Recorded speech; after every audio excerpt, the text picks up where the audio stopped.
Olá! O tema de nossa aula de hoje é sobre coesão textual. Garanto que já ouviram muito essa nomenclatura nas aulas de língua portuguesa ou algumas vezes quando recebiam os textos corrigidos pelo professor, vinha um recado: faltou coesão entre as ideias de seu texto. Muito bem, chegou a hora de entender o que é a coesão e qual a importância desse mecanismo na hora de escrever um texto.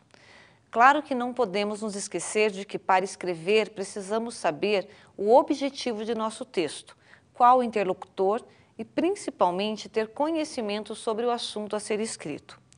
Para exemplificar o que é a coesão e a importância desse mecanismo na elaboração de um texto, vou apresentar a vocês um exemplo retirado do livro Língua Portuguesa, Atividades de Leitura e Produção de Textos, de Carlos Alberto Moisés. A maioria dos professores, de qualquer grau, concordam que os alunos não leem, não gostam de ler e têm dificuldades para compreender o texto escrito. Muitos relutam em assumir sua parcela de responsabilidade na formação do aluno leitor. A escola deveria ser o local de aprendizado da leitura por excelência. A escola acaba atuando ao contrário. A escola usa o texto fragmentado, muitas vezes sem referência de título e autor. O texto aparece no livro didático apenas como escada para o ensino de gramática. O professor, na verdade, acaba ensinando que a leitura é uma atividade chata, inútil e que provoca sofrimento. As frases acima estão fragmentadas e parecem não fazer relação de sentido. De acordo com Moisés, embora seja possível perceber de modo vago que as frases acima se referem ao assunto leitura, não podemos dizer que elas façam muito sentido. Algumas parecem soltas, parecem não fazer parte do conjunto. Em alguns momentos, não é possível perceber qual a relação de sentido que existe entre elas. Portanto, esse conjunto de frases não constitui um texto, e o autor propõe algumas alterações para que as frases citadas nos exemplos possam ser interligadas. Acompanhe. A maioria dos professores, de qualquer grau, concorda que os alunos não leem, não gostam de ler e têm dificuldades para compreender o texto escrito. Porém, muitos relutam em assumir sua parcela de responsabilidade na formação do aluno leitor. Assim, a escola, que deveria ser o local de aprendizado da leitura por excelência, acaba atuando ao contrário. Ao usar o texto fragmentado, muitas vezes sem referência de título e autor, que aparece no livro didático apenas como escada para o ensino de gramática. O professor, na verdade, acaba ensinando que a leitura é uma atividade chata, inútil e que provoca sofrimento. E agora, o que me dizem? Mudou alguma coisa? Observaram que as ideias continuaram as mesmas? Porém, o autor incluiu elementos para que as frases fossem interligadas umas às outras. Pois é, depois de valer-se desses elementos, o conjunto de frases passou a constituir um texto, ou seja, não se trata mais de frases soltas, sem conexão, sem ligação, sem coesão. O texto que lemos nos passa informações sobre a visão dos professores em relação ao ato de ler dos alunos. E, em seguida, o texto apresenta que, na maioria dos casos, o ato de não gostar de ler está associado à forma com que a escola apresenta os textos aos alunos. É importante observar, no momento da escrita dos textos, que há elementos, palavras, expressões que estabelecem relações entre palavras, outros que estabelecem relações entre períodos e há ainda outros que estabelecem relações entre orações dentro de um mesmo período. Esses mecanismos são formados por conjunções, preposições, pronomes, entre outros, e são responsáveis pela coesão textual. Agora, vamos ver algumas definições de coesão textual. Para Halliday e Hanson, 1976, a coesão textual diz respeito às relações de sentido que ocorrem no interior do texto, por meio das quais uma sentença se liga à outra.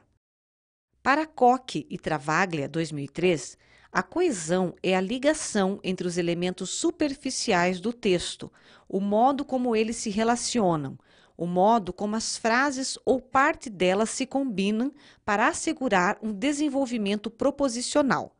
Para Moisés, 2009, a coesão é a ligação, a conexão que ocorre entre os vários enunciados que compõem um texto. Mesmo as definições sendo de diferentes autores, percebemos que em todas elas aparece a palavra ligação entre as ideias, ou seja, um texto coeso é um texto em que as ideias são interligadas, são relacionadas e asseguram o sentido do texto como um todo. Numa fala anterior, me referi que as palavras que são responsáveis por essa conexão são, na maioria dos casos, as conjunções, preposições, pronomes, entre outros. Então, vamos relembrar rapidamente qual é a função dessas classes de palavras? Conjunção. Palavra invariável que liga duas orações ou liga duas palavras de uma mesma função em uma oração. Vejam o exemplo de uma questão elaborada pela PUC Rio de Janeiro, em que o candidato deveria unir as orações em um só período com o auxílio das conjunções. O trabalhador chegou à fábrica. O apito tinha soado. Ele não ficou preocupado. Ele tinha 10 minutos para se apresentar na sessão. O trabalhador chegou à fábrica quando o apito tinha soado, mas ele não ficou preocupado, porque tinha 10 minutos para se apresentar na sessão. Observem que a conjunção quando estabelece relação de tempo. A conjunção mas estabelece relação de oposição e a conjunção porque estabelece relação de explicação em relação à oração anterior. É importante lembrar que as conjunções sempre estabelecem determinadas relações entre as orações de um texto. Essas relações podem indicar alternância, oposição, finalidade, causa, consequência, entre outros. Ou seja, por menores que sejam essas expressões, elas têm funções extremamente importantes na junção das orações. Como vimos no exemplo citado anteriormente, foram apresentadas 4 frases soltas, porém abordando a rotina de um trabalhador. Com o emprego das conjunções, houve a junção entre as ideias, transformando as frases num texto coeso.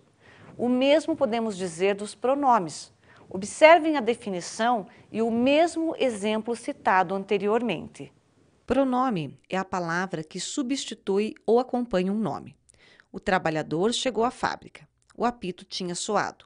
O trabalhador não ficou preocupado. O trabalhador tinha 10 minutos para se apresentar na sessão.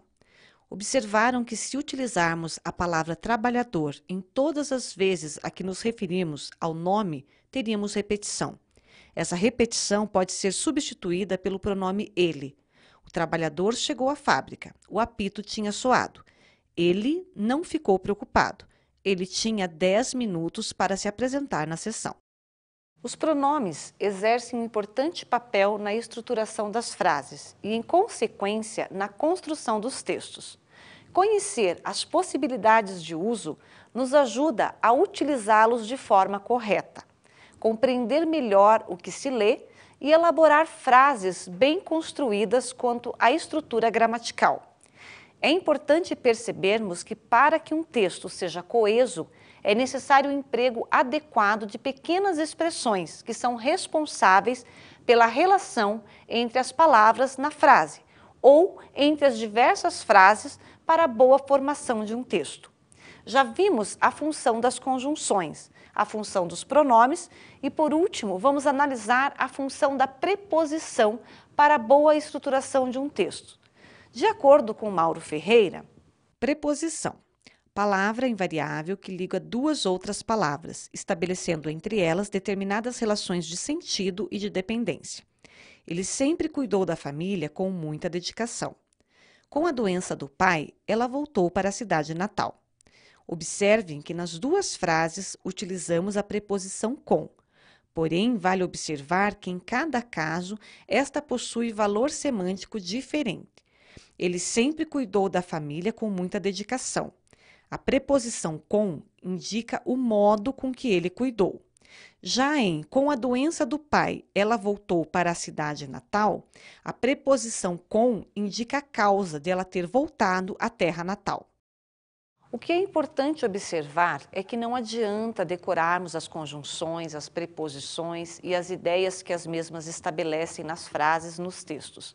O que vale realmente é a compreensão, o entendimento do emprego desses elementos no texto, no contexto em que forem utilizados. Pois, como vimos no último slide, a mesma preposição com foi utilizada 2 vezes, porém com sentidos diferentes. A partir de agora, vamos analisar as 3 funções da coesão num texto. Manter a referência sobre os elementos dos quais se fala, expressando-os e retomando-os, e possibilitar que diferentes segmentos componham o texto, estabelecendo relações significativas ou lógicas entre eles. Vamos analisar alguns exemplos que envolvem essas 3 funções. Os exemplos foram retirados do livro Perca o Medo de Escrever, da frase ao texto, da autora Inês Saltucci. A vida é feita de água. Essa mistura de hidrogênio e de oxigênio existiu na formação das estrelas, como nuvens de molécula. A evolução do ser humano dependeu da água e ele precisa dela para sobreviver em qualquer lugar. Observem os seguintes elementos. Letra A, repetição da palavra água.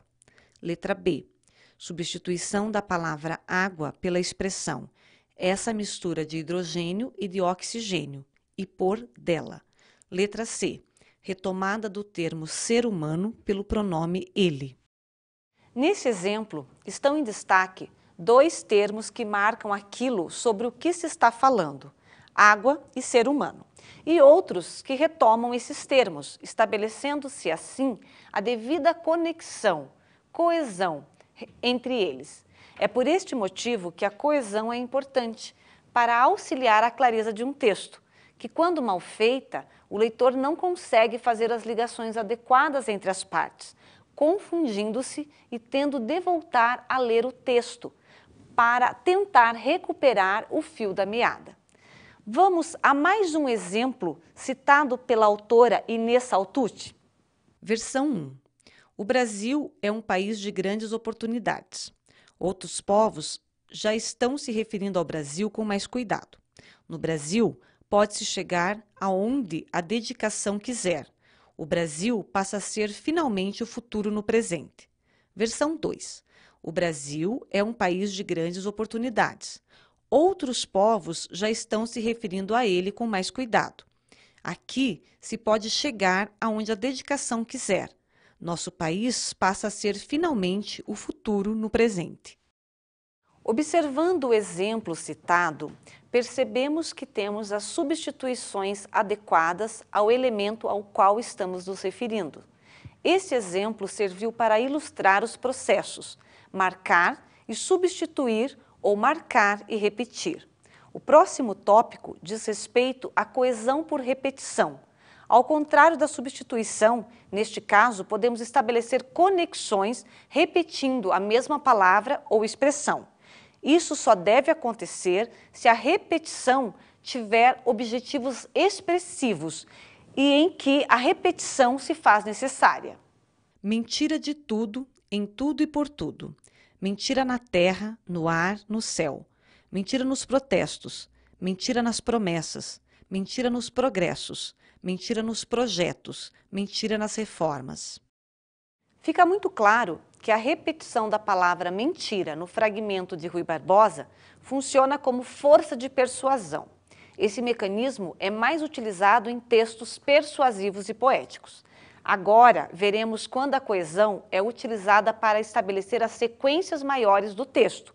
Geralmente, esse papel é desenvolvido pelas conjunções, que ligam as partes do texto, ou seja, conexões mal feitas entre as unidades do texto costumam desnortear o leitor. Vejam um exemplo citado pela autora Inês no livro Perca o Medo de Escrever, da frase ao texto. É mais fácil mostrar o Brasil como um país modernizado, sendo que grande parte da população vive em estado de miséria. É mais fácil mostrar o Brasil como um país modernizado, ainda que grande parte da população viva em estado de miséria. Observem que na primeira parte temos uma relação ilógica entre o país e a população. Essa relação foi marcada pela expressão sendo que. Em seguida, a relação foi devidamente corrigida na frase abaixo, em que a expressão ainda que estabeleceu uma relação lógica entre as informações apresentadas. E assim, finalizamos mais uma aula. Espero que tenha ficado claro o que é coesão e qual a importância da mesma para a elaboração de um texto claro e objetivo. Por isso, escrevam sempre que for possível. Produzam textos variados. Quanto mais vocês treinarem, mais dominarão a técnica da produção de textos. Até mais!